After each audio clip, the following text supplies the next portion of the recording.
combien de t-shirts comme ça est là. À ce moment même, Ernest, parce que je l'ai appelé Ernest, et puis des fois on est très très cool. Comment créer concrètement un bon lead magnet? Oh my god.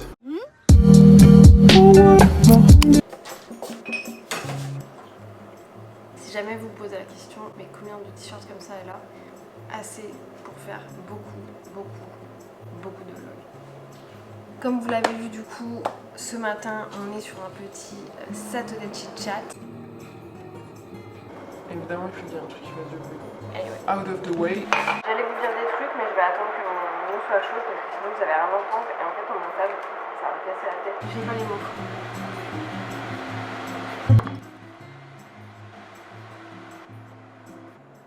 Du coup, je disais, petit brief un petit peu sur la semaine. Alors c'est marrant parce que je fais un Saturday chit chat, mais en soi, je voulais déjà filmer un vlog sur toute la semaine. Mais il s'est passé des petits trucs dont je n'ai pas forcément parlé, donc je trouve intéressant d'en parler tout simplement ce matin. Déjà, gros truc de la semaine, on a trouvé un appart. Et ça c'est trop bien parce que du coup, pour recontextualiser, on a beaucoup déménagé. On est à notre... Attendez, je compte.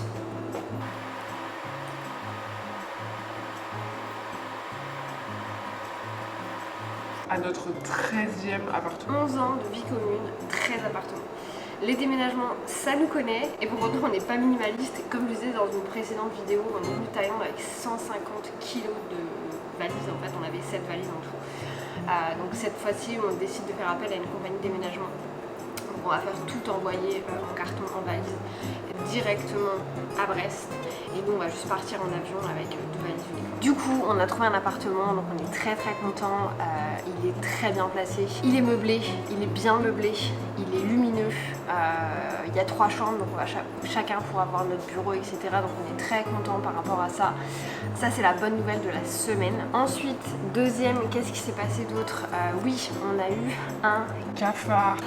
Alors pour les personnes qui ont déjà vécu en Espagne ou qui ont déjà vécu à Barcelone en particulier, les cafards c'est très commun. On en a eu dans tous les appartements qu'on a eu et c'est insupportable.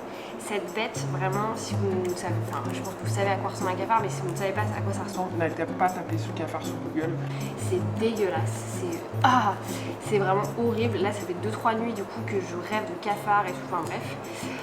Donc à ce moment même, Ernest, parce que je l'ai appelé Ernest, est coincé sous un bol de haricots verts vides et il attend une mort fatale. Donc voilà, je ne sais pas trop quoi faire de Ernest, parce qu'il faut savoir qu'il ne faut pas écraser les cafards parce qu'ils ont potentiellement des œufs dans leur dos.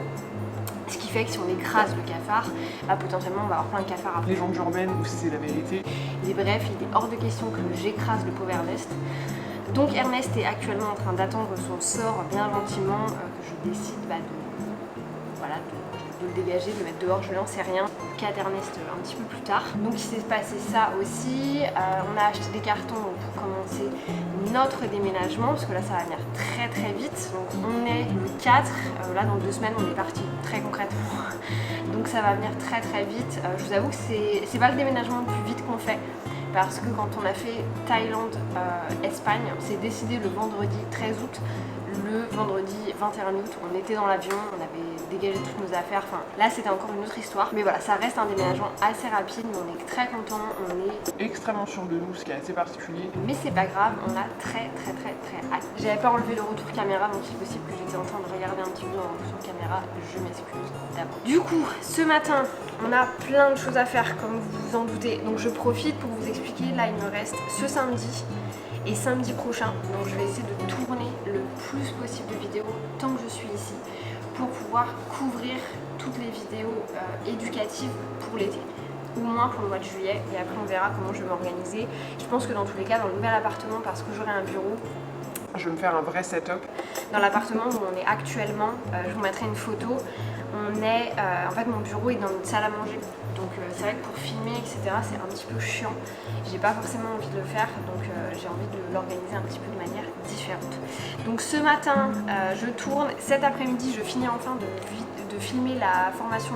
Alors pas de filmer, je finis enfin de monter la formation Notion. Qui sera normalement déjà sur la chaîne au moment où je mettrai ce vlog là. Et qu'est-ce qui s'est passé d'autre? Ah oui, alors ça a été une semaine extrêmement importante pour mes clients, et ça j'en suis... Je vais dégager ça parce que ça va commencer à être trop long. Je disais, ça a été une semaine extrêmement importante pour mes clients parce que du coup, il s'est passé plein de choses. Une de mes clientes a finalisé son lead magnet, donc je suis trop contente. En plus, le lead magnet en soi est un petit peu différenciant d'un lead magnet classique. Ça va être une série d'emails avec des audios pour pouvoir permettre aux personnes qui n'ont pas le temps de le lire de pouvoir quand même consommer des audios. Donc voilà, j'aime beaucoup le concept par rapport à ça. Ensuite, une autre de mes clientes a aussi sorti son freebie sur du coup cette fois-ci un sujet extrêmement précis, le human design. Donc je suis trop fan et ça me fait extrêmement plaisir. Pareil, qu'elle soit sortie de sa zone de confort et qu'elle ait décidé de passer à l'action, de le mettre en place. Une autre de mes clientes, elle, était en lancement de sa bêta test pour son accompagnement one-to-one et elle a très bien vendu. Vraiment, si tu passes par là, je suis tellement fière de toi. Et ensuite, un truc que j'avais envie de mentionner, pour vous recontextualiser un petit peu, j'ai un coaching de groupe, c'est-à-dire que je coach des personnes en groupe sur le sujet des lancements.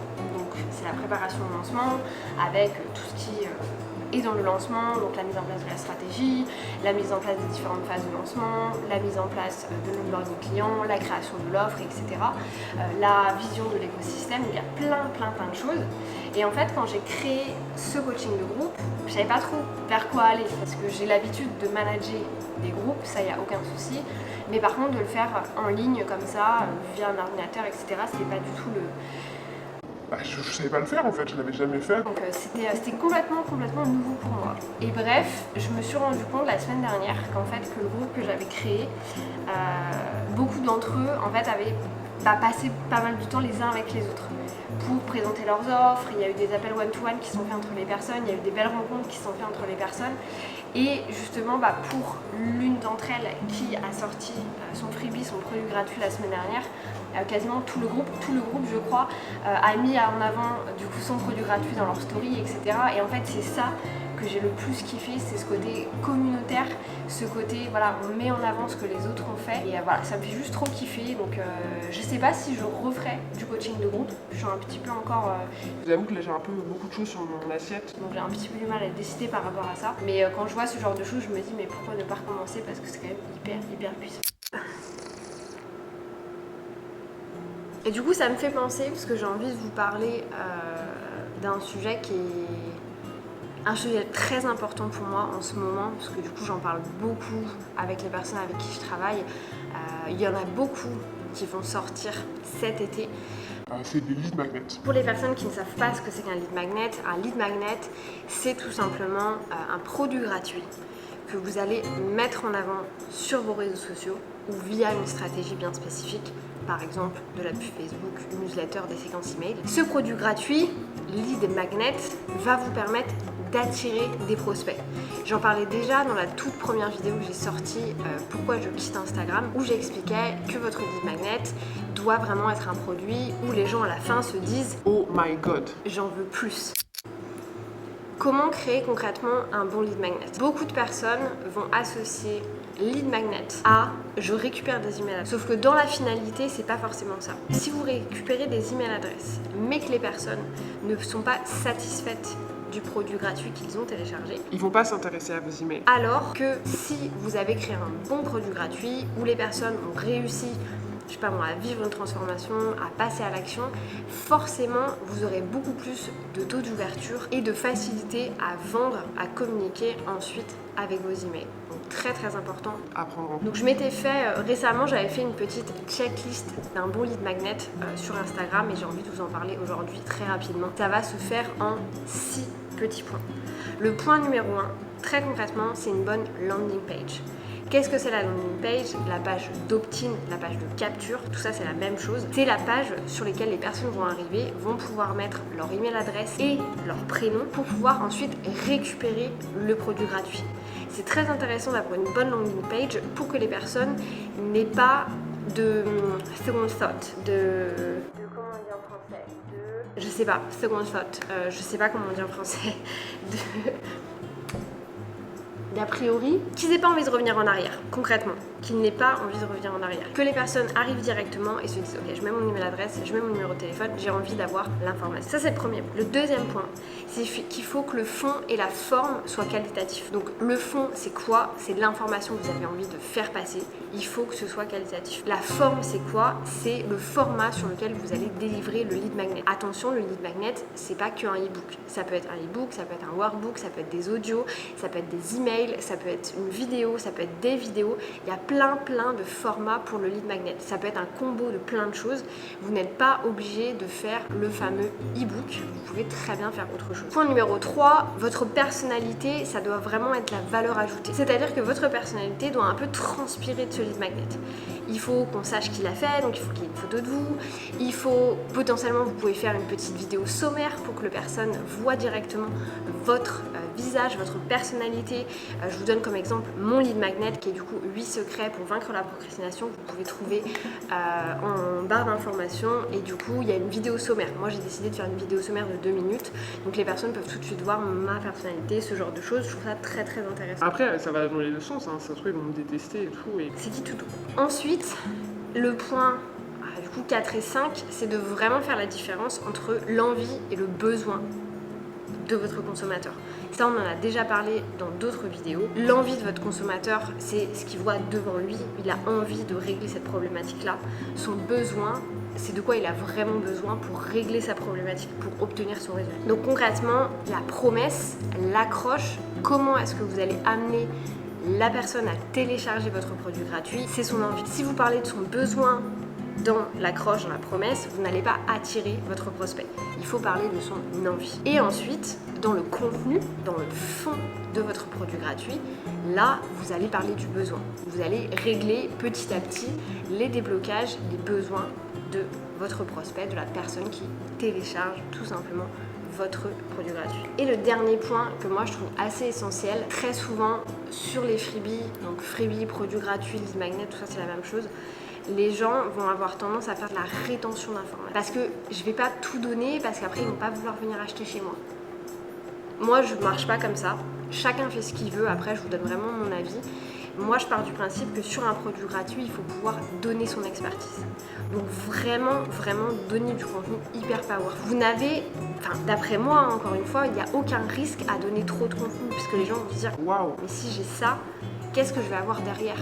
Alors je sais que plein de personnes vont me dire oui mais du coup si j'ai déjà trop donné, si je redonne la même chose en payant, ils vont pas être contents. Vous allez personnaliser ensuite. Quand vous vendez du coaching one-to-one, du coaching de groupe, il y a quand même de la personnalisation. Ça n'a rien à voir avec vivre une transformation en lisant un e-book, en regardant une vidéo. Quand vous faites du coaching one-to-one derrière, il y a une grosse transformation. Vous ne pouvez pas me dire que voilà, je fais un lead magnet qui est un e-book qui fait 50 pages. Pour pouvoir derrière vendre ma formation, il y a 15 heures de formation, c'est impossible de caler 15 heures de formation dans un e-book de 45 pages. Ne vous inquiétez pas, ne vous positionnez pas sur la rétention d'informations, donnez de votre expertise. Je sens que je vais galérer à monter cette vidéo. Je sais pas du tout quand ça va sortir. Quoique si, j'avais fait un planning, on va aller voir ça. J'aime bien ce format un petit peu genre... Je vous raconte de la merde. Et puis après, je vous donne un petit peu de contenu intéressant. Je sais pas ce que vous en pensez, vous pourrez me dire dans les commentaires. Allons voir sur la chaîne mon calendrier éditorial pour YouTube. Parce que je pense que ça peut être très intéressant. Alors, parce que cette vidéo-là, j'avais prévu de la faire... Ouais. 1er juillet. Ok, bah peut-être que ça sortira avant, honnêtement. Ouais, c'est fort possible que ça sorte avant. 17 mois. Donc le jour où je fais mon état des lieux. Ici, à Barcelone. J'espère que d'ici là, je me serai débarrassée de mon cafard. Je pense que oui. Hier, c'est marrant parce que du coup, je disais à Léo qui est mon conjoint, j'ai mis en fait le cafard genre sous un truc de verre comme ça. Et je disais à Léo, mais je suis sûre qu'il est mort parce que du coup, genre il a plus d'air en fait pour respirer.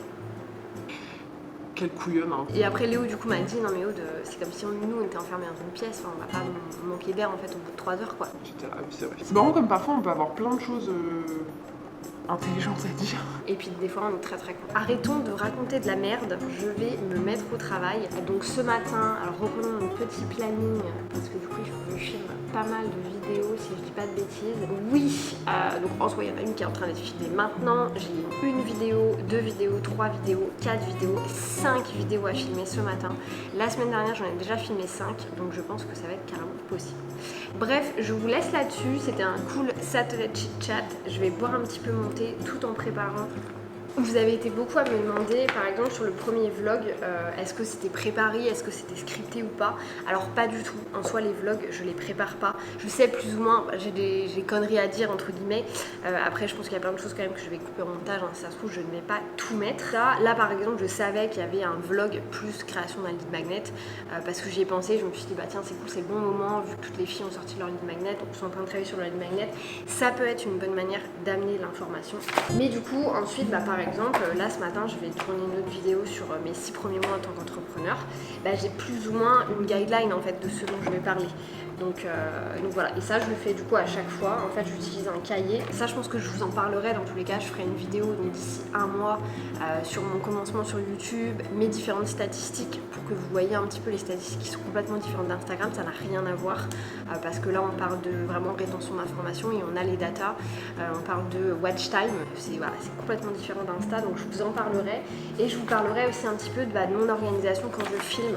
Par exemple, j'ai un cahier qui se présente comme ceci, où là j'ai mon script, ce dont je vais parler, et en fait j'ai une page blanche ici qui me permet, quand je travaille sur le montage, de venir noter en fait, voilà, à telle minute il faut que je rajoute ça, par exemple quand j'ai des petits textes ou ce genre de choses, ou quand il y a des grosses coupures à faire, je vais les mettre aussi ici, et ça me permet de gagner du temps en fait quand je fais le montage. Mais bref, assez parlé de ça, je vous ferai une vidéo complète là-dessus, je pense, pendant le mois de juillet. Si je reprends pas la caméra d'ici là, je pense que je vais quand même mettre l'autre caméra en route et je vais vous filmer des plans de quand je filme des vidéos pour que vous voyez un petit peu à quoi ça ressemble. Mais voilà, je vous souhaite une belle journée, vous allez voir cette vidéo le 1er juillet, non le 17 juin, donc je vous souhaite un très bon week-end. À bientôt!